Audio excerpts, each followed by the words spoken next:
তো বন্ধুরা দেখতেই পাচ্ছেন ফ্যানটি কতটুকু থ্রাস্ট জেনারেট করতে পারছে। খুব ভালোই থ্রাস্ট জেনারেট করছে, যেহেতু এটি ব্রাশলেস মোটর সেহেতু এর প্রেশারও অনেক বেশি।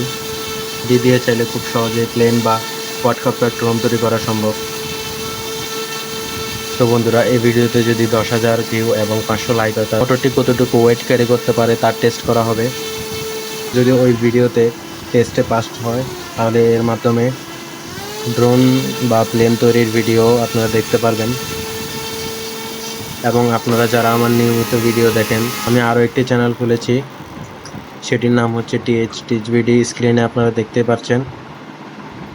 তো এই চ্যানেলটিকে সাবস্ক্রাইব করে পাশে থাকবেন এবং ওই ভিডিওতে এই ধরনের টিচ রিলেটেড এবং প্রজেক্টস ভিডিও দেওয়া হবে বেশি বেশি।